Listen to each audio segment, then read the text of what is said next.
예, 제가 진행하는 수업은 이제 오늘이 마지막입니다. 그래서 다음 시간부터는 이제 다른 교수님들 들어오시면은 이제 제가 이제 조교 역할로 계속 있긴 할 건데, 아무튼 제가 진행하는 수업은 오늘이 마지막이고요. 그러면은 잠시만요. 네, 오늘은 일단 제목은 포스트 코로나 시대의 논문 작성 및 발표에 대해서 이제 말씀드리는 것입니다. 하지만 그동안 이제 이메일로 들어온 질문들이 좀 있어가지고 이것들에 대해서 좀 다뤄보고 하겠습니다. 예를 들어서 뭐 저널 투고 관련 사항이라든지, 그리고 공동 일저자 같은 이제 그런 어토십 관련 임팩트 팩터도 좀 몇 번 질문해 주셨고요. 또 이제 저널 선택 관련해가지고 들어온 그러니까 들어온 내용들이 있어가지고 그것들과, 그리고 부실 저널에서 프리프린트 서버로 이어지면서 이제 포스트 코로나 시대에 이제 좀 더 관련성 있는 내용들이 이제 연결될 것 같습니다. 우선 리젝션 이후에 동의전을 재투고한 것에 대해서 좀 물어보신 분들이 계셨습니다. 이제 두 가지 경우가 있을 수 있죠. 우리가 저널에 투고를 한 다음에 이제 리비전이 왔어요. 그래서 리비전을 해서 이제 보냈더니 그 다음에 이제 리뷰어들 아니면 에디터가 이제 리바이즈 하긴 했지만 이거는 적절하지 않은 것 같다 싶어서 리젝션 될 수도 있을 것이고요. 그리고 네, 저널에 투고하자마자 바로 이제 그 데스크에서 리젝션 할 수도 있겠죠. 이런 경우에 어떤 다시 투고 가능할지에 대해서 궁금할 수 있는데, 1번 경우, 그러니까 리비전을 한번 했을 경우에는 뭐 우리가 리뷰어 코멘트에 따라서 이제 일단 수정을 하는 거죠. 그러니까 물론 그 사람들은 리뷰어 코멘트가 이랬으니까 리젝이다라고 했지만 그냥 우리는 일단 수정을 해보고 내보는 거예요. 그래도 수정했는데 봐주지 않겠냐라고 해볼 수도 있고, 바로 에디터가 리젝션 한 경우에는 이제 보통은 스코프가 맞지 않거나 중요도가 낮아 보여가지고 안 되는 경우이긴 한데, 아무튼 저자들이 자체적으로 추가 분석이나 스터디 디자인 변경해가지고 그럼 이건 어떠냐라고 해서 다시 내볼 수도 있어요. 내볼 수 있겠지만 어떤 경우든지 간에 이제 한번 리젝션된 논문에 대해서 저널들이 제고하는 경우는 매우 드뭅니다. 그리고 아주 정성 들여가지고 어필 레터를 써볼 수도 있거든요. 이런 이유로, 그러니까 1번 경우가 보통은 그나마 어필해 볼 수 있다고 말하는 것이고요. 그것도 거의 로또라 생각하시면 돼요. 2번 경우처럼 에디터가 바로 리젝션 했으면은 그거는 이제 바로 다시 받아줄 가능성은 거의 없습니다. 그래서 보통 효과가 없기도 하고요. 네, 이거는 왜 그러냐면은 안 그래도 저널에 실어달라고 하는 연구가 넘치거든요. 여러분들이 이렇게 다시 재투고 해보고 싶으시는 그런 저널들은요, 보통 하이임팩트 저널이겠죠. 네, 하이임팩트 저널들은 절대 논문 수가 부족하지 않습니다. 그래서 중요도가 떨어진다고 보여지거나 아니면은 논문의 주제 데이터 윤리적 관점에서 조금이라도 이슈가 있다고 판단되는 경우에는 네, 매우 방어적인 자세를 취하게 되기 때문에 거기에 대해서 적극적으로 다시 검토해 본다든지 억셉트해서 실어준다든지 그런 일은 거의 없기 때문에, 네, 한번 이제 처음 투고하실 때 이제 제대로 그 저널에 대해서 알아보시고 커버레터를 잘 쓰시고 그런 방식을 통해서 내보시고, 안 됐다 그러면은 더 이상 미련 갖지 마시고 다른 저널 찾아보시는 것이 훨씬 낫습니다. 네, 그리고 이제 공동 일저자나 공동 교신 저자가 들어간 경우가 많죠, 요즘은.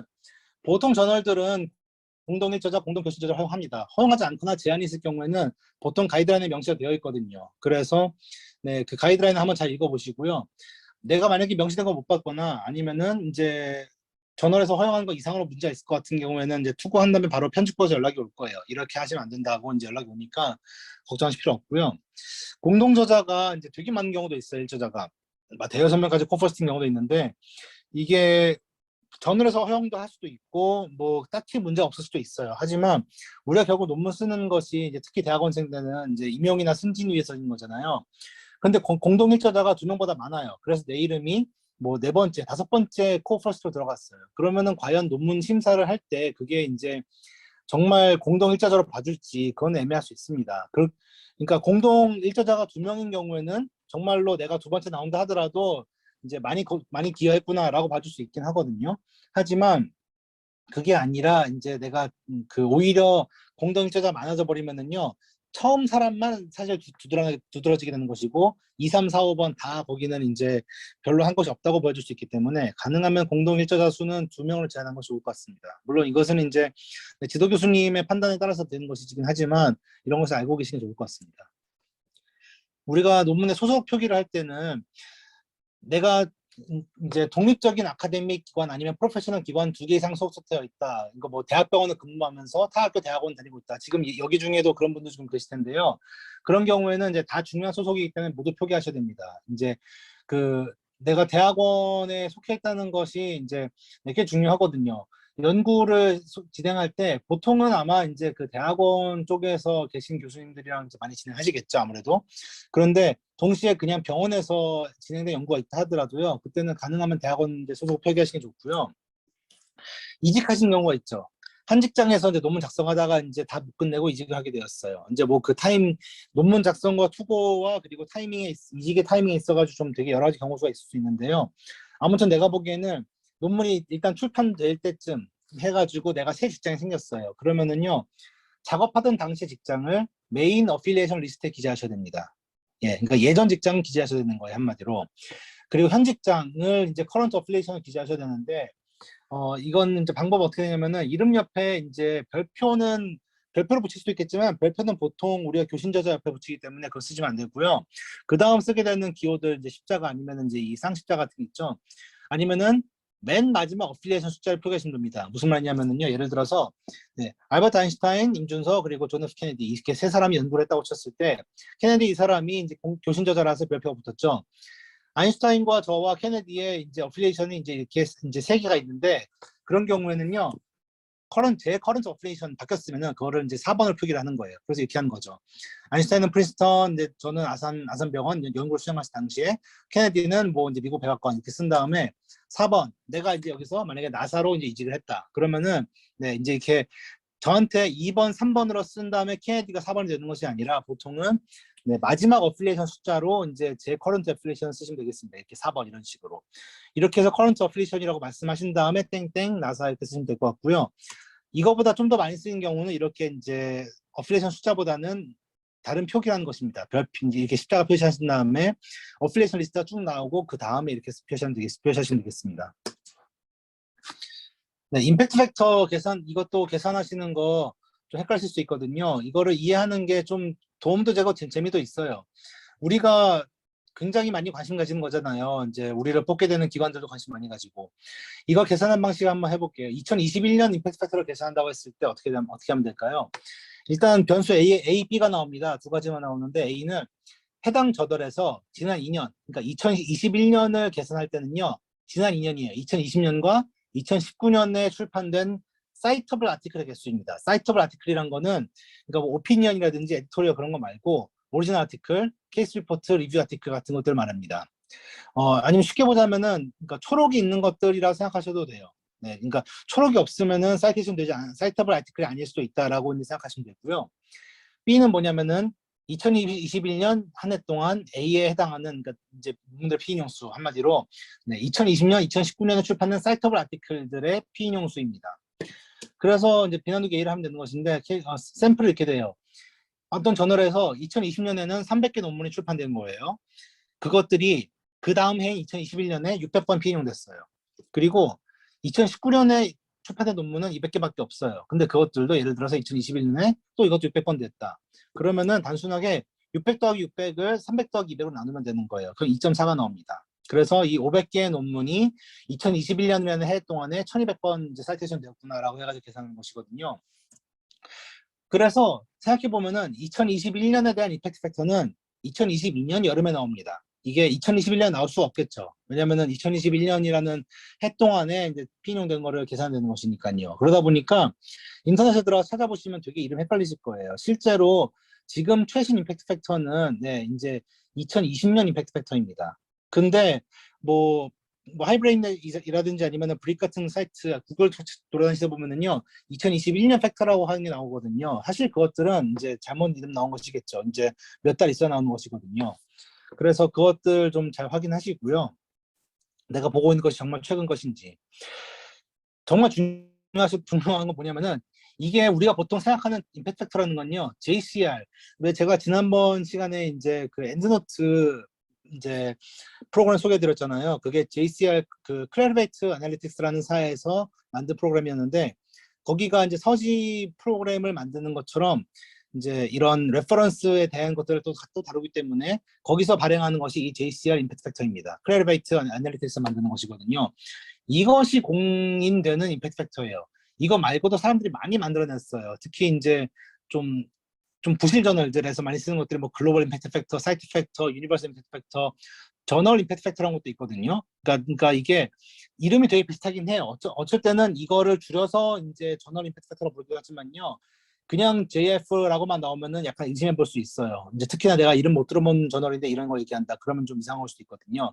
뭐 JPL 임팩트 팩터도 있고 나스란 것도 있는데 예를 들어서 지금 이거 뭐 인터내셔널 저널 오브 커런트 리서치 되게 좀 이름 이상해 보이죠? 여기 임팩트 팩터 7.991이라고 나와 있잖아요. 되게 높잖아요. 이게 보면은 SJIF 사이언티픽 저널 임팩트 팩터 이름이 되게 그럴듯해 보이죠? 네, 이거는 우리가 아는 JCR랑 전혀 다른 거예요. 이거는 엉터리입니다. 전혀 신경 쓰실 필요 없는 그런 임팩트 팩터고요. 아무튼 네, JCR 임팩트 팩터만 중요하다라고 생각하시면 되겠고요. 좀 의심 가시면은요, 이제 이 저널 홈페이지에서 홍보하는 것보다 그냥 내가 지금 내고자 하는 저널이 이제 JCR 홈페이지에서 그걸 검색할 수 있나라는 것을 해보시면 될 것 같고요.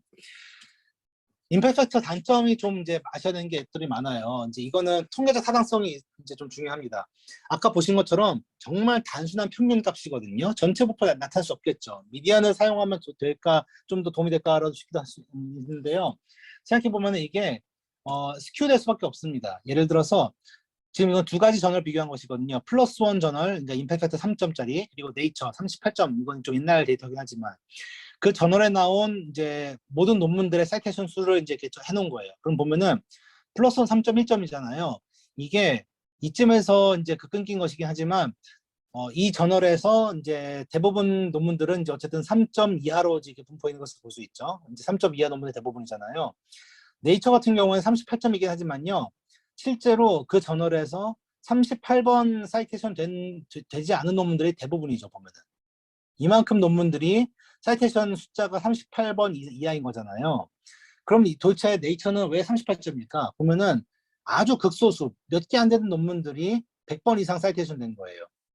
네, 그래서 이제 이 100번 이상 이제 사이테이션 된 논문 몇 개가 이 전체 네이처라는 이제 그런 하이임팩트 저널에 임팩트를 끌어가는 것입니다. 그래서 생각보다 네이처에 나왔지만 막상 논문 사이테이션 개수가 3개 미만인 그런 논문들도 있어요. 지금 여기 파란색 아래에 있는 논문들은 그런 것이겠죠. 그래서 이제 이 임팩트 팩터가 너무 단순한 평균값이기 때문에 이것만 가지고서 판단할 수 없다. 그 한 논문의 가치를 판단할 수 없다라고 생각하시는 사람도 많고요. 또 이게 단순한 값이다 보니까 이런 문제가 발생해요. 악타 크리스탈로그래피카라는 저널이 있는데 여기가 2008년에 2.1점 논문이었거든요. 이게 2009년에 49점이 됐어요.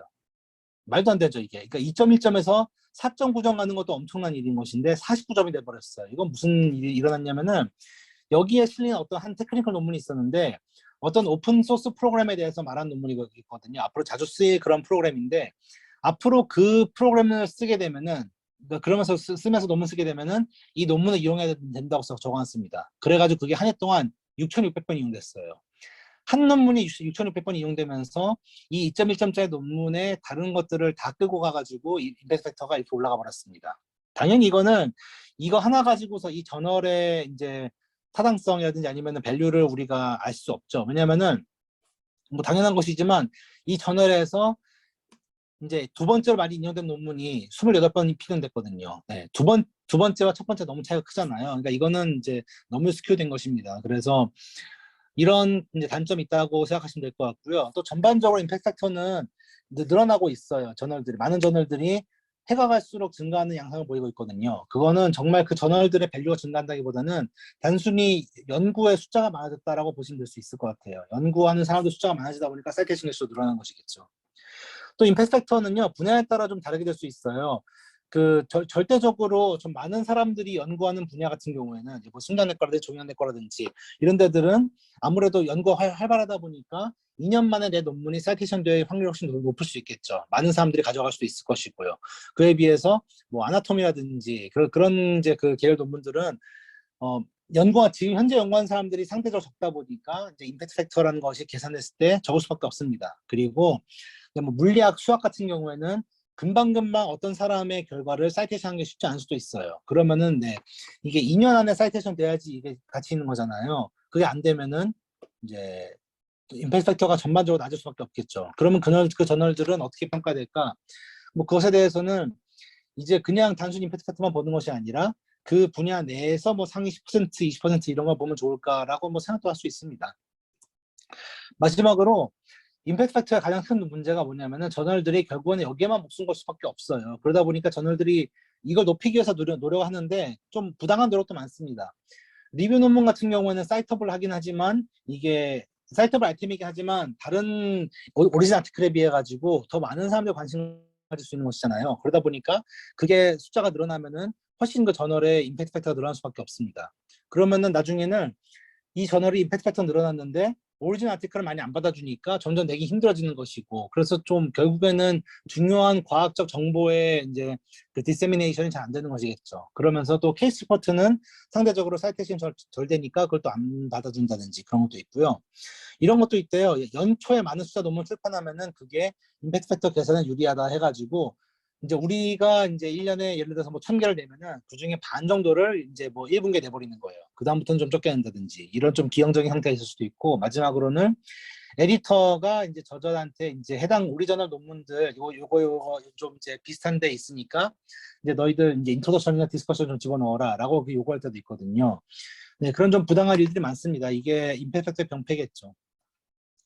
그래서 해외 기관들 같은 경우에는요, 그냥 그 저널의 임팩트 팩터보다는 5year 임팩트 팩터, 그러니까 좀 이제 좀 더 긴 기간 동안 이게 어떻게 변해왔는지를 보거나, 아니면은 어떤 저널에 실렸나 보다도 그 저자의 논문들, 우리가 CV에 적는 논문들이 몇 번 사이테이션 됐나 그 숫자를 보기도 합니다. 그런 걸 통해 가지고 이게 비록 이제 임팩트 팩터는 좀 낮은 데 됐지만 그게 훨씬 학계에 큰 영향을 미친 것 같구나, 사이테이션 많이 됐으니까라는 식으로 평가할 수도 있는 것이겠죠.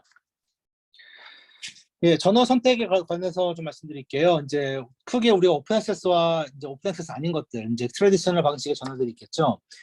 일단은 이 오픈 액세스보다도 이제 색인도 이제 중요하겠죠. 우리가 SCI 저널 투구해야 된다 많이 얘기 들으셨잖아요. 이제 그게 SCI가 사이언스 사이테이션 인덱스라는 것의 준말이고, 이제는 그것이 이제 익스펜디드라고 해가지고 SCI 2가 생겼습니다. 그리고 이제는 이것들을 다 통합해가지고 SCI 2만 있어요. 이제는 이제 모든 저널들, 그러니까 모든 여기 있던 저널들이 다 이제 SCI 2로 통합되어 있고요. SSCI 색인 저널들은 이건 소셜 사이언스입니다. 이제 사회과학 저널들이기 때문에 그 중에서 좀 약간 메디컬해 보이는 제목들이 있을 수 있거든요. SSCI 저널들 중에서. 하지만 이거는 이제 보통 우리가 그런 이제 병원이나 아니면 연구기관들에서 이제 SSCI는 봐주지 않거든요. 그래서 이제 여기에다가 아니고 SCI 저널들에 투고하시는 게 좋습니다. 이건 아사리아 도서관 들어가시면은요, S2 저널 서비스라는 게 있는데 거기에서 이 저널들 리스트를 보실 수 있으면 참고하시면 될 것 같고요. 오픈 액세스 여부가 이제 무엇이냐, 제가 지난번이나 지지난번 잠깐 설명드렸었는데, 저널 운영비가 어떻게 되는 것이냐 차이거든요. 네, 트래디셔널은 이제 돈 주고 구독한 저널이고, 그러니까 읽는 사람들이, 그리고 오픈 액세스는 모두 열린 것이다라고 말씀드렸었죠. 그래서 트래디셔널은 원내에서만 열람 가능하고 오픈 액세스는 누구나 열람 가능하다. 트래디셔널은 구독자가 비용을 부담하는데 이제 개인이 할 때도 있지만 대부분 대학이나 병원에서 부담하는 거 하고 있는 것이죠. 그래서 1년에 이제 몇천 달러씩 줘가면서 구독하는 것이고요. 오픈 액세스는 이제 그 논문 저자가 비용 부담하면서 하는 시스템입니다. 네, 그래서 트래디셔널은 보통 비용 지불 안 하지만 이제 오픈 액세스는 이거를 비용이 아티클 프로세싱 차지라고 그러거든요. 네, 이게 싸게 하면은 뭐 8, 90, 100만 원 정도이기도 하고, 비싼 저널들은 500만 원까지 가기도 해요. 뭐 5,000불 그렇거든요. 엄청 비싸죠, 그러면은. 또 하나 차이가 뭐냐면 트래디셔널 저널들은요, 보통 스코프가 적습니다. 스코프가 되게 좁고 지면 한계 때문에 적은 수의 논문만 받아줍니다. 상대적으로 그리고 오픈 액세스 저널은 이제 넓은 스코프와 많은 수의 논문 받아주기도 하거든요. 그리고 오픈 액세스 저널들 중에서도 이제 페이퍼로 종이로 나오는 저널들도 있고 온라인 온리인 오픈 액세스 저널도 있어요. 온라인 온리 저널 같은 경우에는 이게 지면이라는 게 딱히 있을 필요가 없다 보니까 네, 정말 논문 숫자를 많이 받을 수 있겠죠. 뭐 무제한은 아니겠지만. 그러다 보니까 논문 수는 적지만 좁은 스코프에, 그러니까 좁은 수의 논문 수가 적긴 하지만 그래도 이제 트래디셔널 저널들은 사람들이 많이 알고 있기 때문에 많이 읽게 될 거 아니에요. 그래서 상대적으로 임팩트 가 높습니다. 오픈 액세스에 비해서. 오픈 액세스는 상대적으로 낮겠죠. 물론 예외는 있습니다. 요즘 나오는 저널들 중에서 뭐 자마 네트워크 오픈, 셀리포트, 네이처 커뮤니케이션스, 플러스 메디슨 이런 것들은 네, 오픈 액세스 저널인데도 불구하고, 그리고 온라인 온리인데도 불구하고 굉장히 임팩트가 높죠. 그리고 트래디셔널 저널들 중에서도요, 투고할 때 정할 수 있어요. 내가 이제 여기 투고하는 것이지만 내가 비용을 더 지불하고 오픈 액세스로 올려달라라고 이제 그 선택할 수도 있거든요. 그렇게 되면은 트래디셔널 저널이지만 이제 원 외에 있는 사람들도 마음껏 볼 수 있는 그런 이제 장점이 있습니다. 그래서 정말 내 논문이 좀 더 많은 사람들이 보이고 싶다. 그러면은 하이임팩트 트래디셔널 저널 되셨을 때 뭐 교수님자도 상의하셔가지고 이거 오픈 액세스로 하셔도 좋을 것 같습니다라고 해서 좋을 것 같습니다. 예, 그러면은 이제 지금 오픈 액세스 트래디셔널 저널 SCI 이런 거 봤잖아요. 이것들과 별개로 부실 저널들이 꽤 많습니다. 그러니까 SCI인데도 불구하고 부실일 수 있어요. 오픈 액세스인데도 오픈 액세스 중에 부실 저널이 많지만 트래디셔널 중에도 부실 저널이 있을 수 있습니다. 이것들은 쉽게 말하자면 출판 윤리를 무시하고 이윤 추구만을 목적으로 하는 학술지들인데 대부분은 이게 오픈 액세스긴 해요. 요즘 생긴 것들이라서. 예전에는 사람들이 논문 출판이 돈 될 수 있다는 건 몰랐거든요. 근데 이제는 그러니까 이제 사람들이 아는 거예요. 이거 내가 대충 사이트 만들어 가지고 과학적으로 보이게 만든 다음에 이제 논문 올린 사람들한테 피어 리뷰 하는 척 하면서 통과시켜주고 아티클 프로세싱 차지만 한 500만 원 뜯어내면 되겠다. 이게 그러면은 굉장히 남는 장사잖아요. 그래서 부실한 저널들이 있는데 보통 돈만 내면 거의 게재되는 정도입니다. 피어 리뷰 과정이 없거나 부실하고요. 이거 저널들 중에서 좀 유명한 곳들이 있는데 그런 곳들은 내가 이제 CV 적어내봤자 승진자 임용 때 인정이 안 돼요. 그래서 중요한 거예요, 여기가. 그리고 나중에 학교 가서 발표할 때도 이거 제가 이제 이렇게 연구한 것을 어디 발표했습니다라고 봤는데 거기가 완전히 이제 부실한 저널이거나 아니면은 좀 그렇게 의심되는 저널이다. 그러면은 내 연구가 괜찮은 연구다 하더라도 좀 의심받을 수 있겠죠. 두 가지가 있어요. 이제 부실 저널은 위조, 페이크 학술지와 그리고 약자, 프레데터 학술지가 있는데 뭐 큰 차이가 있다기보다는요. 어쨌든 이제 뭐 다 안 되는 것이 좋고요. 그러니까 페이크 학술지는 진짜 유명 학술지랑 되게 이름 비슷한 경우가 있거든요. 그 오픈 액세스 저널 중에 좀 자주 보이긴 하지만 그렇다고 해가지고 오픈 액세스 저널이라고 해가지고 무조건 잘 안정 안 주거나 아니면 부실을 의심받지 않습니다. 이제 아까 말씀드린 뭐 자마 네트워크 오픈처럼 이제 아주 잘 받아주는 그런 저널, 그러니까 잘 인정되는 저널들이 있으니까요. 오픈 액세스 내지 말아야지, 아티클 프로세싱 차지 되는 곳에 내지 말아야지 그렇게 생각하실 필요는 없어요. 하지만 좀 더 잘 알아보셔야 되겠죠. 여기가 부실 저널인지 아닌지. 네, 그리고 이런 저널들은요. 보통 아티클 프로세싱 피가 되게 비싸고 심지어 그러니까 이거는 뭐냐면 프로세싱 피라는 거는요. 피어 리뷰 끝난 다음에 그 다음에 내는 거거든요. 근데 어떤 데는요. 피어 리뷰 들어가기도 전에 투고할 때부터 몇십만 원 내라고 그런 데도 가끔 있거든요. 어쨌든 이런 것들은 다 조심하셔야 됩니다. 보통 이제 이메일로 이런 게 날아올 수도 있어요. 이제 뭐 저한테도 이제 옛날에 왔던 건데 뭐 이제 뭐 greetings, hope you are doing great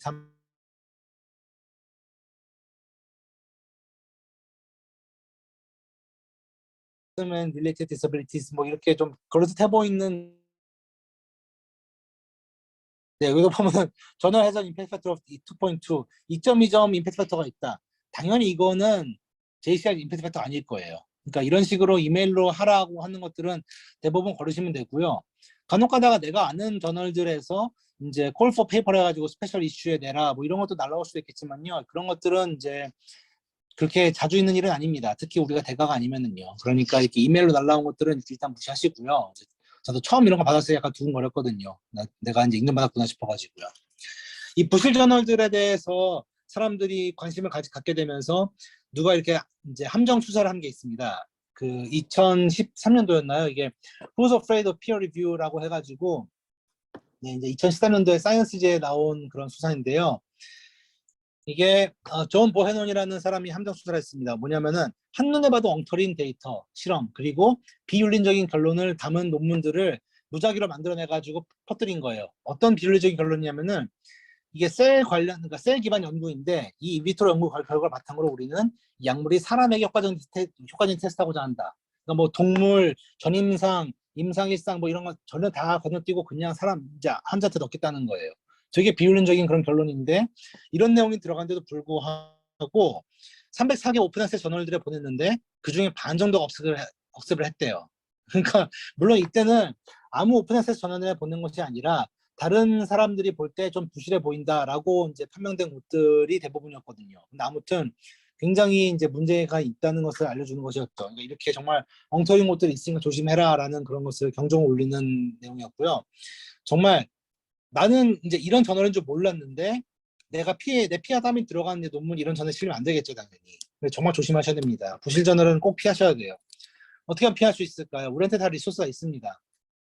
건전학술활동 지원 시스템이라는 곳이 있거든요. 그리고 도서관에도 이제 우리가 알아볼 수 있는 리소스가 있는데요. 우선 이 건전학술활동 지원 시스템 safe.koar.kr은요. 한국과학기술정보연구원 키스티 있죠. 키스티에서 이제 운영하는 사이트고요. 여기 들어가시면은 부실학술지 검색할 수 있어요. 안정등급이 주의 아니면 논쟁 중이면은 그게 이제 부실할 수 있다라고 생각하시면 되니까요. 거기 들어가셔가지고 내가 내고자 하는 전화 검색해 보셨을 때 이상하면은 이제 이런 게 뜨면은 내지 마세요. 아산여학 도서관 한번 들어가 보시면은 그리고 또 이제 여기 건전 학술활동 지원 시스템 들어가시면은요.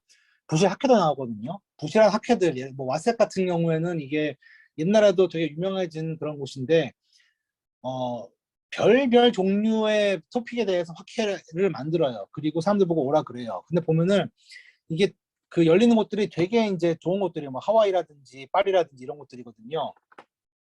그런 데서 열리는 것들인데 하여튼 여기도 이제 가서 자세히 들여다보면 좀 이상하다는 걸 느낄 수 있거든요. 그냥 놀러 가는 곳이구나라고 알 수 있는데, 네, 그런 것들 당연히 가시면 안 되고, 여기에 대한 정보도 여기에서 보실 수 있습니다.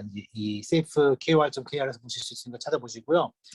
아산여학 도서관의 참고 정보원이라는 데 들어가시면은요, 학술활동 방지를 위한 정보 안내 여기 들어가시면은 네, 이제 그 의심되는 학술지대 같은 것들 리스트가 올라와 있습니다. 그리고 제가 이거를 이제 사실 공개적으로 그렇게 딱 집어서 말씀드리는 것은 좀 부담스럽긴 한데요. 그래도 좀 유의해야 될 퍼블리셔들이 있어가지고요. 이제 하나는 네, MDP 땡 저는 그러니까 퍼블리셔고요. 하나는 또 바이시 된땡 퍼블리셔입니다. 여기 이 출판사들에서 많은 저널들을 내는데요. 분명히 이제 특히나 이게 MDP 여기는 이제 좀 들어보셨을 거예요. 여기에 실린 논문들, 그러니까 사실 여기 이미 실으신 분도 계실 수 있거든요. 여기에 실린 논문들이 모두 문제 있거나 그런 건 당연히 아니에요. 그리고 좋은 논문들 많이 실려 있습니다, 분명히. 그런데 부실하거나 엉터리인 논문들이 간혹 실리는 저널들은 여기에 좀 많더라고요. 그게 좀 이제 아니면은 또 여기 이 출판사들에서 만드는 저널들, 그러니까 운영하는 저널들 중에서는요, 네, 비윤리적 프로세스나 아니면 피어 리뷰가 부실하다는 것 때문에 종종 지적받는 저널들이 있거든요. 그래가지고 내 논문 자체도 괜찮지만 약간 이제 논문 심사하는 입장에서 여기에 많이 실었다. 어떤 이제 저자가 거기에 이런 저널들만 조금씩 많이 이제 뭐 몇 개씩 실었다. 그러면은요 전반적으로 좀 CV가 약해 보일 수 있어요. 그래서 예, 가능하면은 피하시는 게 좋습니다. 여기 특히 이 MDP 뭐 여기에서 나오는 저널들이 임팩트 팩터가 괜찮아요. 다 한 3, 4점 이제 좀 되거든요. 그러니까 무난하기도 하고 피어 리뷰 타임도 빠르고 그래가지고 많이들 내시는 것 같아요. 그런데 그리고 좋은 놈 많이 내셨어요. 근데 문제는 이게 어떤 분들 이제 임용 받으시는 분들한테 제가 얘기 들었는데 그 분들이 CV를 낼 때 아예 나중에 그러시더래요. 거기 새로 가고자 하는 병원에서 이제 우리가 이쪽에서 낸 것들을 안 치니까 그런 것들은 이제 적어내지 말라고 하는 그런 것도 있었다고 합니다. 그래서 이런 것들은 조심하시고 네, 그렇다 가지고 여기서 이제 여기에 실린 논문을 해가지고 내가 무조건 색안경 끼고 바라보실 필요는 없어요. 그러실 필요는 없는데 좀 더 조심하시면서 바라보시기 좋을 것 같고 아무튼 피하시기 좋을 것 같다라고 생각하시면 될 것 같습니다. 포스트 코로나 시대 키워드가 좀 이제 많이 나온 게 이거죠. 비대면 많이 나오잖아요. 언택트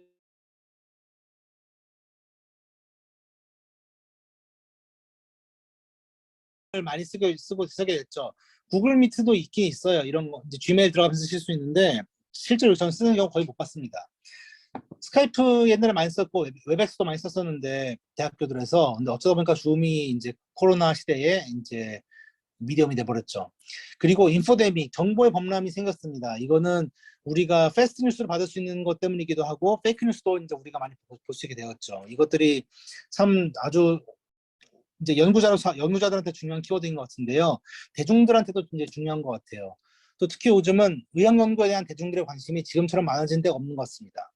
예전에는 의학 연구, 그러니까 뭐 암, 당뇨, 치매, 탈모 이런 것들은 그것에 해당되는 사람들만 관심 있었잖아요. 하지만 코로나 같은 범유행 감염병은 정말 모두가 관심 갖게 되는 것이죠. 그러다 보니까 대중들이 의학 연구에 대해서 많이 관심 갖게 되는 것인데 이때 이 정보의 범람에서 그들을 이제 어떻게 하면 우리가 잘 이제 도와줄 수 있을까라는 것을 고민해 볼 수 있거든요.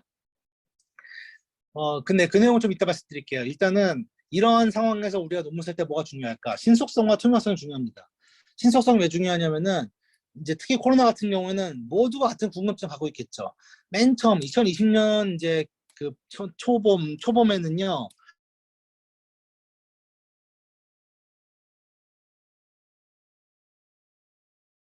그 다음에는 마스크 거리두기 얼마나 효용성이 있나 관심 있었고, 그 다음부터는 치료제 백신이 어떻게 되고 있나가 관심 있고, 요즘은 후유증이나 아니면은 코로나 걸렸던 사람들이 다른 질환에 대한 뭐 롱텀 리스크가 어떻게 증가하는지 관심 있을 수 있죠. 이런 것들은 모두가 같은 궁금증이 있기 때문에 먼저 좋은 데이터 내놓은 사람이 이기는 거예요. 그래서 신속성이 중요합니다. 두 번째는 투명성이에요. 연구 윤리와 출판 윤리에 있어가지고 바쁘다 대충 하면 안 돼요. 절대로 이럴 때일수록 더 이제 사실은 더 안정적인 데이터를 내놔야 되는 것이거든요. 왜냐면은 이제 2020년 초반에 이제 애니제임과 란셋에 두 개 논문이 나왔어요. 하나는 애니제임이 나온 것은 심장질환 환자들한테 이제 에이스 이니비터 사용했을 때 코로나 사망률이 어떻게 변하는지 봤었고요. 란셋에는 이제 코로나 치료제로서 하이드록시클로로킨의 효과를 봤습니다. 그런데 이 두 논문이 어떤 한 회사를 통해 가지고 환자 데이터 제공받았거든요.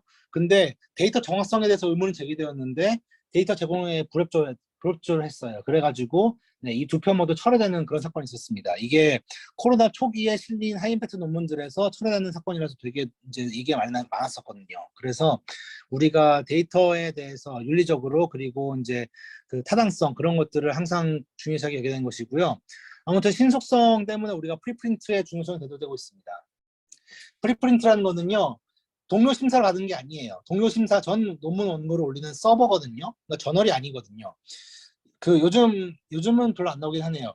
한동안 코로나 관련해가지고 정보 많이 나올 때는요, 그 포털 뉴스에 보면은 이제 그 코로나 관련해가지고 여러 연구가 발표되었다. 이 논문은 동료 심사 받기 전 논문이다라고 이제 표기된 것들이 이제 가끔 보였습니다. 그런 것들이 이렇게 프리프린트 서버에 올린 것들 말하는 것이었고요. 여기는 이제 업로드 하실 때 표절이나 아니면 보건상 안전성 등 최소한의 스크리닝을 거친 다음에 업로드 됩니다. 그래서 그러니까 오래 걸린 경우는 4월까지 소요된대요.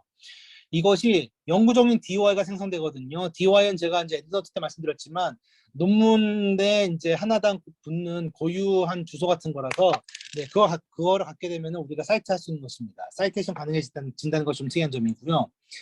프리프린트 서버는 우선은 이제 이게 제일 먼저 활성화된 곳은 수학, 물리, 천문학 분야였어요. 이제 이 분야들에 있어서는 아카이브라 그래가지고 이게 그렇게 읽더라고요. 아카이브라고. 1990년 이미 30년 전에 생겨가지고요. 그때부터 쓰고 있습니다. 그래서 지금도 수학이나 물리 분야, 천문학 분야 논문들은 저명한 거라 하더라도 일단 여기다 올리시더라고요. 그 다음에 뭐 이제 네이처에 올리시든지 그런 방식을 거치시는 분 계시고요. 바이오 아카이브가 이제 생물학에 대해서 2013년에 생겼고요. 매드 아카이브, 의학에 대해서 이제 2019년 6월에 생겼습니다. 근데 보면은 타이밍이 특이하죠. 2019년 6월에 생겼는데 6개월 뒤에 코로나 터졌잖아요. 그래서 그때 이후로 매드 아카이브에 올라가는 논문 숫자가 엄청 많아졌습니다. 참고로 이 매드 아카이브는 BNJ와 예일대학교에서 관리하는 그런 곳이고요. 사회과학도 따로 있고 MIT에서는 따로 래피드 리뷰 코로나 이제 19라 해가지고 RRC19라고 따로 이제 운영하는 서버도 있는데 대부분 우리가 보게 되는 것은 매드 아카이브 아니면 바이오 아카이브입니다. 또 란셋 같은 경우에는요, 프리프린트 with 란셋이라고 해가지고 따로 서버를 운영하거든요. 여기는 이제 란셋에 우리가 투고하게 되면은 당신 논문 이거 이제 피어 리뷰 과정 중에도 좀 이제 사람들이 볼 수 있도록 여기 올리면 어떠냐라고 이제 제안하기도 합니다. 아니면은 이제 그 기초과학 하시는 분들은 스프링어 네이처나 아니면 바이오메드 센트럴 저널들에 올리실 때는요, 인 리뷰라는 그런 이제 프리프린트 서버가 있어요. 그래서 네, 똑같이 여기 리뷰 과정 중에 여기 올릴지 선택하시는 게 가능합니다. 그래서 이제 궁금해진 게 이거죠. 그러면 이제 프리프린트가 요즘 많이 쓰인다는 거 알겠는데 내 소중한 논문 올려도 될까? 올려도 좋은 점이 뭘까? 그리고 아니면은 여기 나온 논문들을 믿어도 될지 인용해도 될지가 궁금할 수 있잖아요. 우선 프리프린트 장점부터 말씀드릴게요. 이거는 아이디어 선점한다는 거. 이 주제에 대해서는 내가 제일 먼저 연구했다라는 아이디어 선점이 가능하겠죠. 왜냐하면은 아까 말씀드린 것처럼 영구적으로 DOI가 생기기 때문에 예, 누가 먼저 이것에 대해서 이제 얘기를 했는지 알 수 있어요. 그 증명할 수 있는 그런 근거가 되는 것이죠. 펌메드에도 이제 인덱스 되고요. 그리고 우리가 보통 이제 그 저널들은요, 네거티브 리서치는 잘 안 실어줘요. 하지만 여기는 네거티브 리서치를 하더라도 내가 보기엔 중요한 거면 발표할 수 있겠죠. 예를 들어서 사람들이 생각할 때 이 약물 될 것 같았는데 안 되더라 라는 그런 네거티브 데이터는요, 보통 저널들이 잘 안 실어줍니다. 그래서 이렇게 프리프린트에 올릴 수 있겠죠, 먼저. 그리고 내가 이제 연구하면서 좀 더 우리 연구실 말고 다른 사람들 피드백 받아보고 싶으면은요, 이렇게 올려보실 수 있어요. 그러면은 사람들이 프리프린트에 올린 것을 보고 자유롭게 댓글처럼 피드백 올릴 수 있거든요. 그리고 정식 출판 과정이라는 거는 원래 짧게는 몇 개월, 그리고 길게는 몇 년 걸릴 수도 있는 것인데, 그 전에 데이터 셔링 해가지고 사람들이랑 얘기를 할 수 있다라는 장점이 있습니다.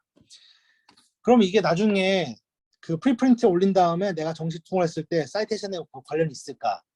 아니면 알티메트리 스코어, 이거는 이제 내 논문이 SNS나 뉴스 같은 곳에, 트위터 같은 곳에 얼마나 언급되는지를 보는 것인데요. 이런 것과 관련이 있을까를 이제 봤는데, 이거 자마에서 이제 한번 봤더라고요, 이거를. 프리프린트 이후에 정식 출판된 논문, 아니면은 프리프린트 없이 출판된 논문들, 이렇게 비교해 봤대요. 해보니까 프리프린트에 있는 논문들이 없는 것들에 비해 가지고 그 사이테이션과 알티메트리 스코어가 모두 유의하게 높았다라고 말하고 있습니다. 그래서 뭐 적어도 나쁘지 않은 거죠, 그러면은 프리프린트에 올린다는 것이.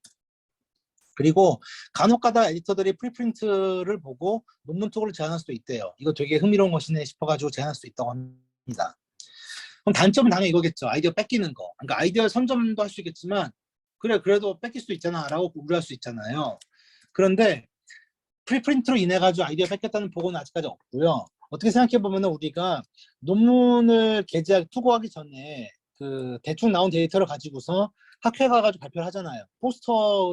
에도 보여주고 구현 발표도 해주고, 그러면은 거기에 적힌 내용들만 가지고서도 사실 누가 이제 훔치려고 하면 훔칠 수 있겠죠. 어떻게 뭐 생각해 보면은 프리프린트 서버와 이제 이런 학회에서 우리가 발표하는 것이 어떻게 보면 큰 차이가 없을 수도 있습니다. 그래서 괜찮게 하고 아까 말씀드린 것처럼 오히려 방지 효과를 기대할 수도 있고요. 엠보 저널 계열에서는요, 이제 스코핑 프로텍션이 있습니다. 예를 들어서 프리프린트를 올린 다음에 4달 이내에 내가 엠보 저널 투고하게 되면은요, 피어 리뷰 과정 중에 다른 비슷한 논문들이 퍼블리시 되어도 여전히 이게 오리지널하다고 이제 인정해 주는 것이 있습니다. 그래서 이런 여러 가지 보호막이 있다는 것을 아시면 될 것 같고요. 물론 시간이 많이 안 걸린 연구예요. 단순한 인비트로 연구는 아니면은 옵서베이션 스터디 같은 경우는요, 다른 연구진이 더 좋은 데이터를 만들어 가지고 금방 좋은 저널을 낼 수도 있겠죠. 그래서 그런 것들을 고려하셔야 됩니다. 그래서 충분히 노블하고 솔리드한 연구를 올리는 것을 고려하시면 되겠습니다. 그래서 좀 중요한 프리프린트 논문들이 이런 것도 있어요. 이제 팬데믹 초반 코로나 환자들의 기본형 양성 보고 한 것이 먼저 메다 아카이브에 올라온 것이 나중에 NEJM에 들어갔고요. 또 코로나 환자들 신체 내에서 바이러스 복제 양상, 이거를 메다 아카이브에 올라갔던 것이 나중에 네이처에 갔고, 또 이것들 다른 것들도 여전히 NEJM에 나중에 결국 올라갔지만 투고되었지만 그전에는 메다 아카이브에 있었다는 거 아시면 될 것 같습니다. 그러면 내가 논문 내든 그렇다 치고 프리프린트에 좀 흥미로운 게 있던데 내가 이거를 사이테이션 해도 될까? 믿을 만한 정보일까? 피어리뷰 안 된 것인데 라고 생각하실 수 있잖아요.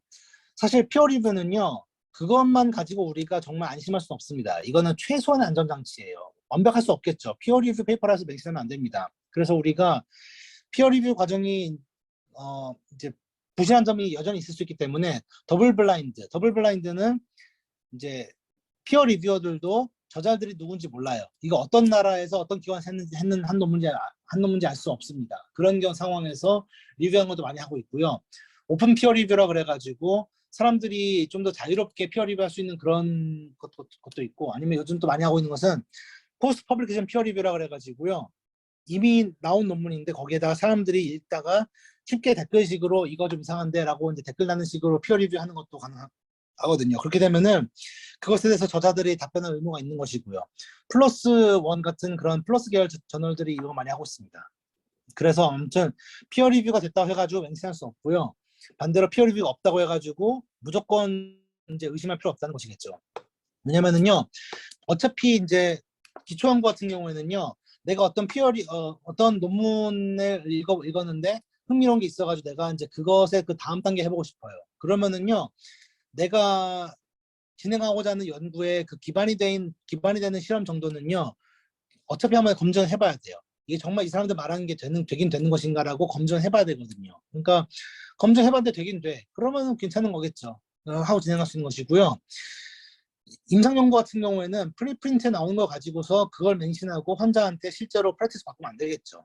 하지만 내가 그 사람 프리프린트에 나온 거 가지고서 옵서베이션 스터디 해볼 수 있겠죠. 아, 이제 이 사람들이 A라는 질병에 대해서 B가 아니라 C도 봤네. 아니면 D라는 약물도 이제 해봤네 싶으면은요. 그러면 우리 병원에서는 그 D라는 약물을 언제 써봤나라는 식으로 좀 이제 그냥 데이터 분석해보는 옵서베이션 스터디로는 이제 아이디어로 쓸 수 있겠죠. 물론 진짜 이상이 올라갈 수 있어요. 사람들이 그냥 이제 올리고 표리 안 가는 것이니까요. 근데 또 이게 유명한 논문 철회 사건이 있었습니다. 이거는 뭐냐면은 어떤 내용이냐면은요. 신종 코로나 바이러스 유전자에 HIV, 네, 그러니까 에이즈 바이러스 표면 단백질 시퀀스와 묘하게 비슷한 게 삽입되어 있었다. 그러니까 언캐니가 묘하게거든요. 인서트라는 거는요. 이제 누가 이제 일부러 넣었다는 그런 느낌이 들잖아요. 그러니까 이거는 마치 인공적으로 만든 바이러스 같다라는 그런 이제 제목의 논문을 낸 거예요, 누가. 그래서 이제 이걸 보면은 장단점이 있어요. 단점은 당연히 이상하게 올라갈 수 있어요. 근데 이거는 피어 리뷰 저널도 항상 가능성이 있는 것이고요. 자, 장점은 빨리 잡힌다는 거예요. 이 논문이 올라가자마자 몇 시간 만에 코멘트 달리기 시작해가지고 결국은 3일 만에 저자들이 프리프린트 서버에서 철회를 했습니다. 철회를 해도 보이긴 보여요, 여전히. 근데 철회했다는 말도 듣는 것이죠. 아무튼 이렇게 좀 자정 능력이 있다는 것도 생각하시면 될 것 같고요. 이제 프리프린트 관련해가지고 마지막 말씀드릴 수 있는 거는 이제 업로드 전, 업로드 후 전후 투고 시 어떤 것들을 유의하시면 되냐면은 만약에 내고 싶으시면은요. 업로드 하시기 전에는요. 나중에 내가 투고하고자 하는 저널들의 가이드라인 확인해 보세요. 그래가지고 그 가이드라인에 우리는 프리프린트를 퍼블리케이션 간주한다. 그럼 투고 못 하시겠죠. 그런데 탑랭크 클리니컬 저널들 중 대부분은 이제 이 프리프린트에 올라간 것을 퍼블리케이션이 아니라 아까 말씀드린 것처럼 학회 포스터, 초록, 구현 발표 수준으로 간주하기 때문에 괜찮다고 합니다. 그래서 그래도 이제 여전히 뭐 내가 내고자 하는 저는 안 그럴 수 있으니까 한번 확인해 보시고요. 업로드 하신 다음에는요. 그것에 대해서 업로드 보도가 혹시 이제 요청이 들어온다 하더라도 참가하셔야 돼요. 그렇게 되면은 이제 노블티가 떨어진다고 보는 저널도 있을 수 있거든요. 그리고 이제 언론보다 나갔을 때 동료 감정받지 않는 논문이다라고 말하는 것의 의미를 대중들은 모를 수 있어요. 그래가지고 이제 안 좋은 여파가 생길 수도 있으니까 이제 그 업로드 보도는 상관시키는 게 좋고요. 저널 투고를 하실 때는 커버레터에 업로드하셨다는 사실 명시하시고 또 피어 리뷰를 받으셨잖아요. 그 다음에 리비전 하신 버전은 프리프린트 올리시면 안 돼요. 그러니까 보통 저널에서 피어 리뷰에 들어갔다. 그럼 그 다음부터는 이제 프리프린트 건드시면 안 됩니다. 이런 것들 명심하시면 될 것 같습니다. 그리고 이제 코로나 바이러스 시대에 이제 인포데믹에 대해서 좀 말씀드릴게요. 이제 잘못된 정보의 범람. 그래서 이거는 이제 2020년에 좀 떠들었던 거긴 한데, 양파 향분 효능이 있다고 해가지고, 이게 군대에서 떠들었던 카톡이래요. 그래서 이제 각 부대는 양파를 비치하라고 그랬대요. 그래가지고 이제 이렇게 실제로 군부대에 비치했대요. 잘라가지고. 말도 안 되는 그런 것이었겠죠. 이것도 아마 보셨을 수도 있어요. 이제 정말 이건 2010년 초반이었는데, 네, 대만 전문가들 누군지도 모르겠지만 이게 매일 아침 스스로 할 수 있는 간단제를 제시했습니다. 숨을 깊게 들이쉬고 10초 이상 숨 참으세요. 해서 뭐 답답함이 없으면은 폐 섬유증 없다는 것입니다. 당연히 지금 여기 계신 분들 중에 특히 호흡기 내과 선생님들은 이게 말도 안 된다는 거 아실 거예요. 그래서 이런 이상한 뉴스 많이 돌았었죠. 그리고 한국인들 정말 마늘 좋아하더라고요. 여기서도 보면은 마늘 7-8통 구해가지고 차로 끓여서 먹으면은 이제 괜찮다 뭐 이렇게 뭐 말하고 있긴 한데요. 아무튼 잘못된 정보가 많이 돌고 있습니다. 돌았었습니다. 그리고 영국과 미국에서는요, 5G를 좀 싫어하더라고요. 네, LTE 다음에 5G 나왔잖아요.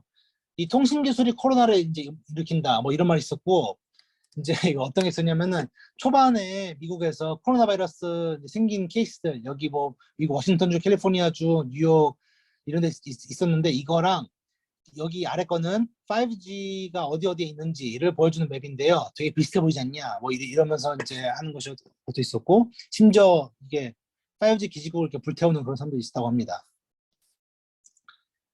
심지어 논문도 나왔어요. SCI 저널이었거든요. 여기는 Journal of Biological Regulators and Homeostatic Agents라고 해가지고 이 SCI 저널에 5G가 그 우리 피부 세포에서 코로나 바이러스를 만들어낸대요.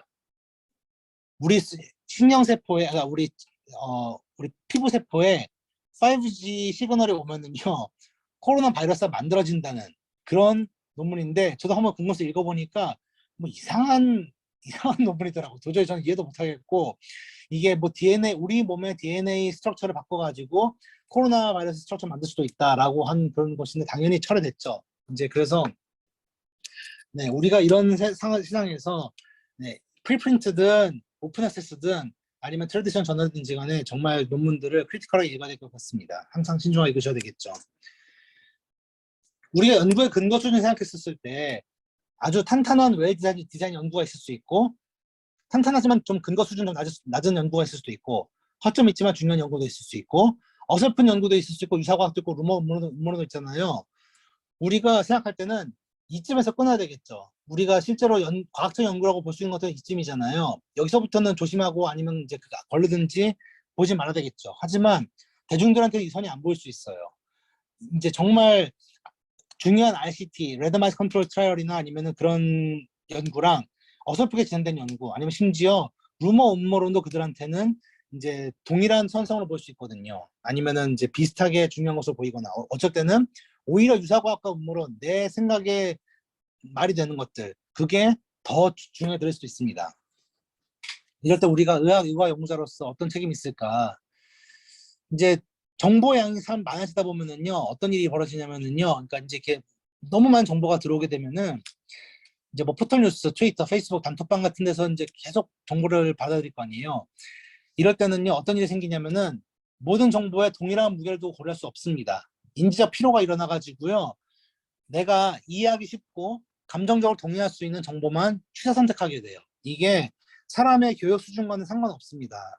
그 아무리 연구 많이 하는 사람들이 하더라도 이것에 이제 취약할 수 있어요. 그리고 그러다 보면은 편향이 생깁니다. 극심한 편향이 일어나가지고 생각 바뀌는 게 쉽지 않을 수도 있습니다. 심지어 의학 연구자들도 나는 분명히 A가 B가 연관이 있는 것 같아 해가지고 그것에 관련된 것만 찾아보다가 A가 B와 관련이 없다라는 논문이 심지어 좋은 데 나온다 하더라도 금방 생각 안 굽힐 수도 있어요. 물론 그렇게 뚝심 있는 것이 결국 나중에는 좋은 연구, 우리가 몰랐던 것을 알아낼 수 있는 그런 근거가 될 수도 있겠지만요. 그래도 우리는 근거가 우리 앞에 제시되면은 일단 그걸 받아들이는 것이 중요할 수 있겠죠. 근데 특히 대중들은 그런 게 되지 않을 수 있거든요. 정말 내가 믿고 싶은 것만 믿는 것이 많은 사람들의 머릿속에 있습니다.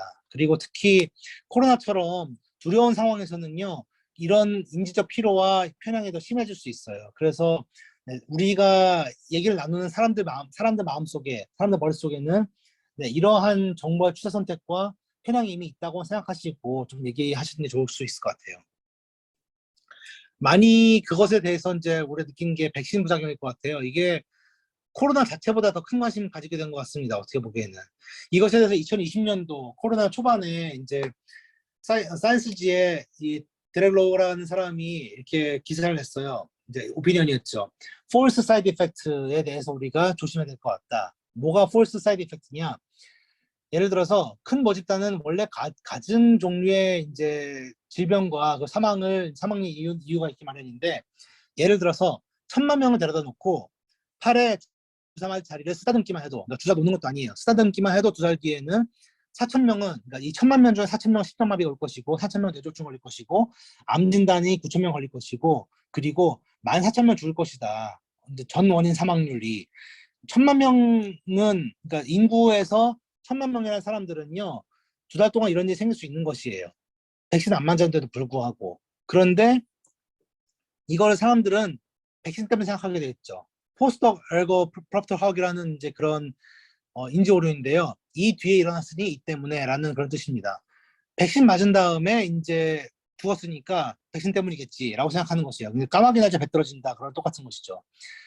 여기서 까마귀 날짜 배 떨어지는 것이 아니라 이거는 이제 쓰다듬은 다음에 이제 죽는다. 아니 쓰다듬은 다음에 이제 뇌졸중 걸린다. 그런 것일 텐데 이것은 이제 인공관계 오류겠죠. 이것에 대해서 예전에 또 유명했던 것은 펜벤다졸 그 구충제 있잖아요. 강아지 구충제. 이게 항암 효과 있다라는 그런 얘기가 한참 돌았었잖아요. 지금은 이제 다행히 줄어들었는데 이건 역시 네, 이제 어쩌다 보니까 줄어드는 이제 암이 없어진 사람이 있는데 그 사람이 구충제 먹은 다음이었다 해가지고 사람들이 그것에 매달리는 것이죠.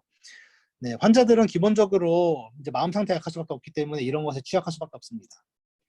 그래서 우리가 이러한 정보의 범람, 마음속에 이미 편향이 있고 불안감이 있는 사람들한테는요, 어떻게 하면 믿을만한 출처가 될 수 있을까? 공감이 되게 중요하겠더라고요. 그 사람이 지금 느끼는 불안과 불안에 대해서 공감해주고 나도 역시 이제 그 어떤 마음인지 안다, 이해한다라고 이제 다가가는 건 좀 중요할 수도 있어요.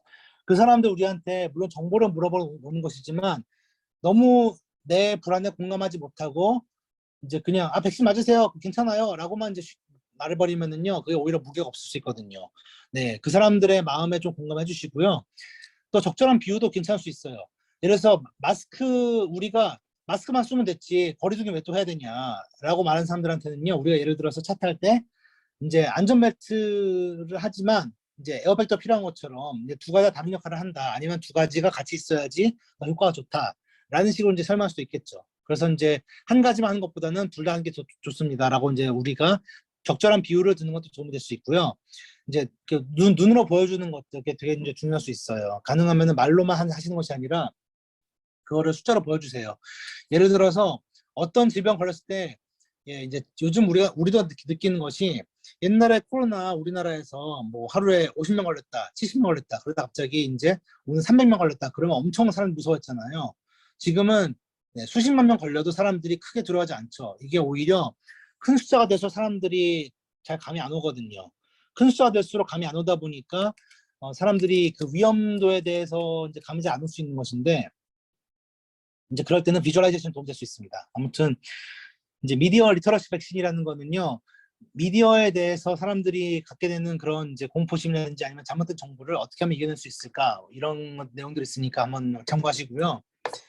또 아다르고 어다르다라는 것도 중요할 수 있어요. 우리가 같은 말을 표현할 때도 어떻게 표현하는지가 되게 다르게 느낄 수 있거든요. 예를 들어서 마스크를 썼더니 바이러스 저감 효과가 50% 있더라. 이거를 두 가지로 표현할 수 있겠죠. 마스크를 쓰면은 바이러스 전파 감소에 효과가 있었다라고 할 수 있지만요, 바이러스 전파 방지에 효과가 없었다라고 할 수도 있겠죠. 이 두 가지가 다 맞는 말이잖아요. 분명히 감소에 효과가 있었지만 아예 막는 것은 효과가 없잖아요. 그래서 이 두 가지가 다 이제 맞는 말이긴 하지만 어떤 식으로 표현하는 게 더 좋을지 상황에 따라서 그런 것들은 잘 가늠해서 소통하시는 게 좋을 것 같습니다. 예, 그 학회도 이제 한동안은 이제 버추얼 미팅 대세이면서, 그러니까 하이브리드가 대세일 것 같아요. 이제 그 이런 식으로 아주 대대적으로 하는 것이 뭐 지금 다시 하고 있긴 하지만 그래도 하이브리드 많이 하실 것 같은데, 그것 때문에 이제 우리가 줌이라든지 아니면 동영상 녹화해서 보내는 거, 이런 것들은 좀 익숙해지는 좋을 수도 있거든요. 그래서 이제 유용한 팁들 몇 가지 말씀드릴게요. 예, 줌에서 이제 이 버튼들 이제 좀 쓰시는 것들 알아두시면 좋을 것 같습니다. 뭐 이미 잘 아시겠지만, 네, 가상 배경 쓰는 것들, 대기실 사용 유무, 이런 것들 좀 말씀드릴게요.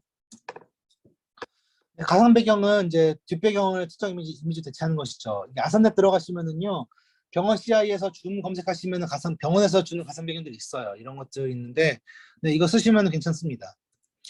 이거는 이제 뒷배경 깔끔해져서 좋긴 좋은데, 한 명 이상 카메라 앞에 있으면은요, 이제 한 명 이상 다른 사람들은 사라질 수도 있거든요.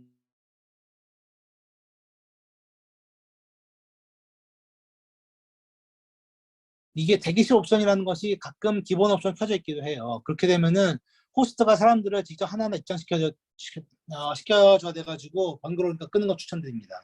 이거 대기실 옵션 같은 경우에는 아까 보여드린 것처럼, 네, 여기 보안에 들어가시면 있거든요.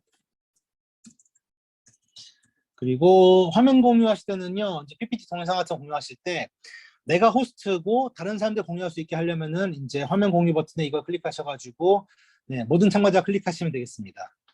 비디오 공유하실 때는요, 더보기 들어가셔가지고 소리 공유를 들으셔야 돼요. 그걸 하셔야지, 안 그러면 소리가 안 들릴 수 있거든요, 보는 사람들은. 네, 여기 위에 이제 커서 움직이시면 더보기 들어가실 수 있는데, 거기에 소리 공유 누르셔야 돼요. 또 하나는 참가자 주석 사용 맡기도 있거든요. 더보기에 보면은 참가자 주석 사용 안 함, 이거를 체크하셔야 되거든요. 체크 안 하시면은요, 이제 참가하신 분들이 이게 주석이 뭔가 싶어가지고만 눌러볼 수 있어요. 그러면은 이제 뭐 빨간 펜 같은 것들에다 그으실 수 있는 화면에다가, 웃긴 게 그게 모두가 볼 수 있고 쉽게 안 지워져요. 그래서 당황할 수 있기 때문에 이거는 애초에 안 함으로 클릭하시고 들어가시는 게 좋을 것 같습니다. 파워포인트 녹화하시는 것도 가끔 필요하실 수 있거든요. 이때는 아마 많이들 쓰시는 게 이걸 거예요. 슬라이드쇼 탭에 들어가시면 슬라이드쇼 녹화라는 게 있어요. 그래서 이거를 하실 수도 있을 텐데, 문제는 이걸 쓰시잖아요. 이 기능 쓰시면은 슬라이드를 넘길 때 그 잠깐 동안 녹음이 안 돼요. 그러니까 내가 말을 쭉 하면서 슬라이드 넘기잖아요. 그러면은 넘기는 순간 0. 몇 초가 안 들리거든요. 그래서 끊어질 수 있습니다. 그래서 제가 추천드리는 거는요, 화면 녹화예요. 삽입 탭 들어가시면은 화면 녹화가 이제 이렇게 맨 끝에 있거든요. 이걸 이제 누르시면은 파워포인트 돌아와가지고 슬라이드 시작하시고 기록 누르시면 됩니다. 끝난 다음에는 마우스를 화면 선으로 가져가면은요, 또 이 창이 떠요. 거기서 이제 중지 클릭하시고요. 그러면 첫 슬라이드에 동영상 파일이 저장되어 있습니다. 이거를 이제 오른쪽 클릭해가지고 다른 이름 비디오 저장하시면 되는데 꽤 파일이 크게 나오거든요. 1기가 넘게. 그래서 굿믹스 같은 이제 무료 프로그램 쓰셔가지고 비디오 용량 줄이시면 되겠습니다. 저는 이제 제 기준으로 이렇게 하는 게 제일 편하더라고요. 이제 뭐 말도 안 끊기고 화면도 깔끔하게 잘 되고요. 예, 오늘 지금 한 5분 남았는데요. 이제 후딱 좀 하나 말씀드릴게요. 이제 우리가 그 한 달 만에 논문 한 편 쓰기, 이거 말씀드리면서 좀 마무리하고 싶었거든요. 제가 강의한 내용들을요. 가능합니다. 한 달 만에 논문 한 편 쓰는 거. 데이터 수집과 분석이 완료됐다는 가정하에 어떻게 하면 한 달에 한 편 논문 쓸 수 있을까? 임상 저널들은 평균 워드 리미트가 3,000단어 정도 되죠. 그래서 어떤 사람들이 이제 조사해 보니까요. 임상 저널들은 문장당 단어 수가 보통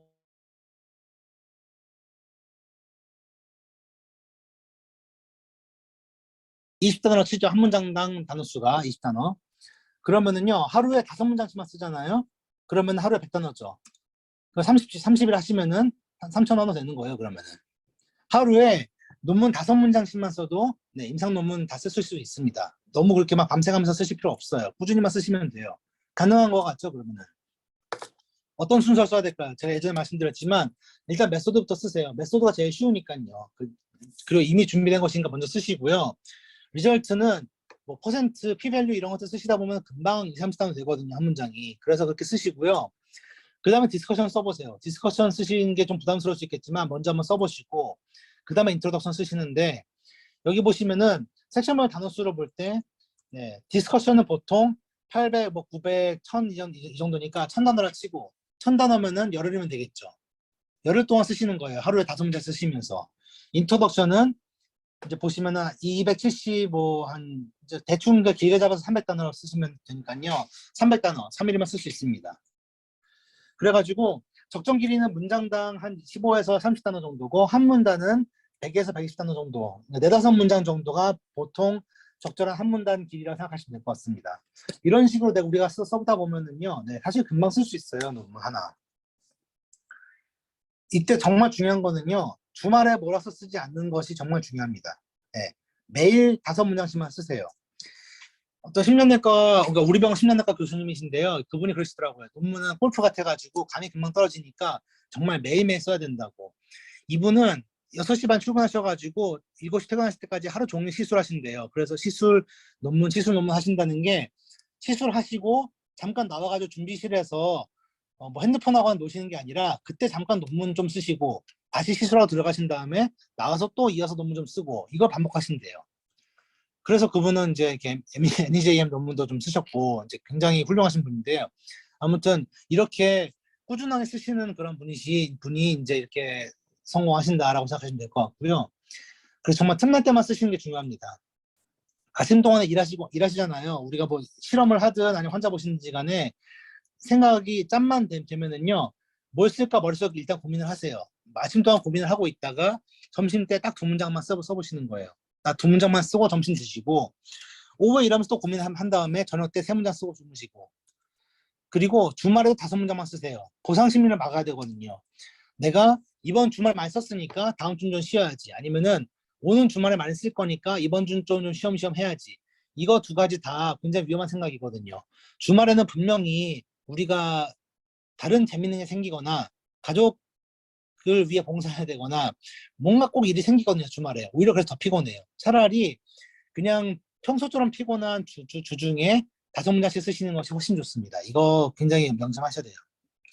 그리고 2번째 생선뼈다귀, 제가 예전에 인트로덕션 쓰면서 말씀드렸던 건데 네, 논문 쓰실 때는 먼저 소제목들을 먼저 제목을 채우세요.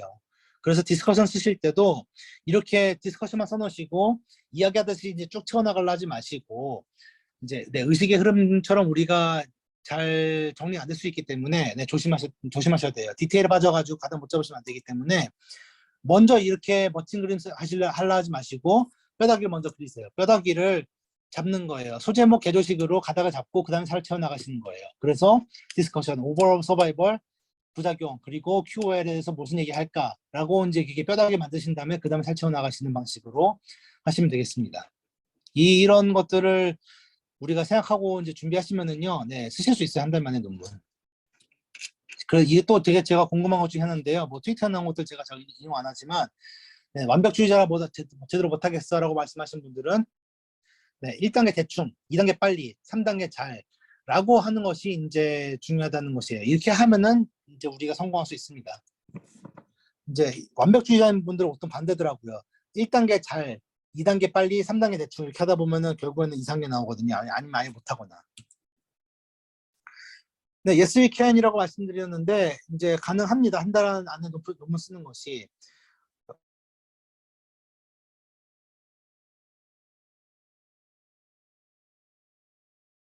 그런데 그렇게까지 할 필요는 없지만요. 우리는 가능해요.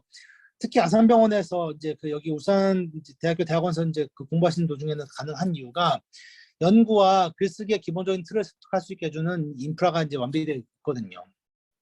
그리고 아산병원은요, 정말 양적에서는 이제 부족할 게 없죠. 환자 수도 최다고 SCI급 논문 개수가 2021년에만 2,695편 나왔어요.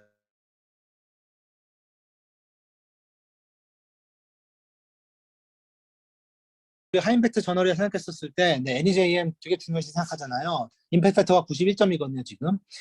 여기에 아산에서만 7개가 나왔습니다. 한국인 교신 저자가 NEJM 지금까지 11편 냈거든요. 그 11편 중에 아산병원 7편이에요.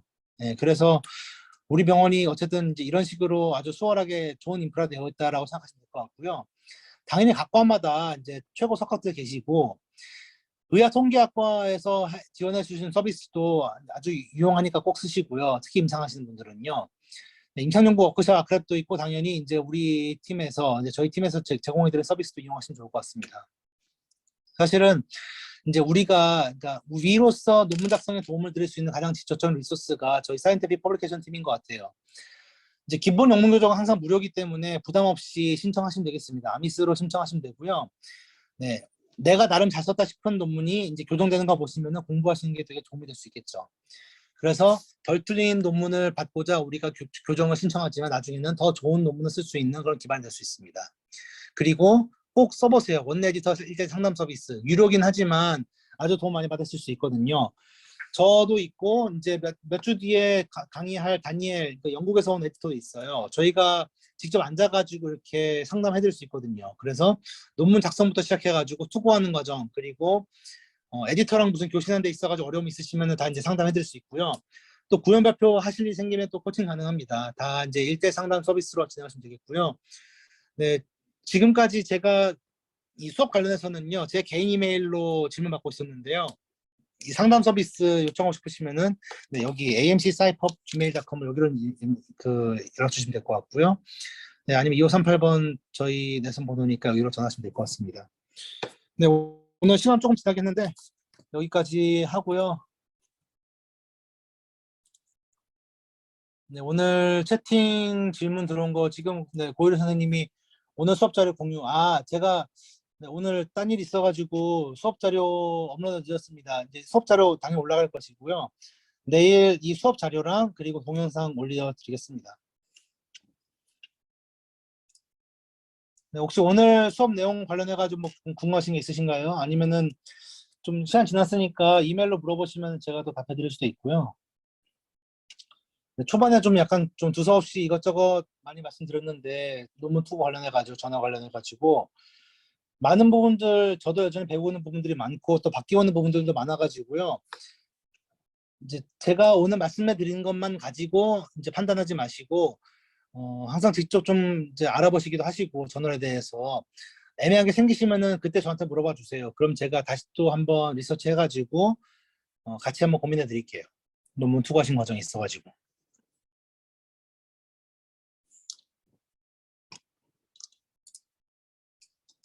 그리고 또 하나 이제 뭐 이것도 지난번 말씀드렸던 것 같은데 그 수업 시간에 그 카메라 안 켜놓으신다고 해가지고 출석 체크 안 되는 건 아니거든요. 하지만 그래도 김성훈 교수님께서 가능하면은 켜놓게 해라라고 말씀하셔가지고 제가 지금 켜놓은 거니까요.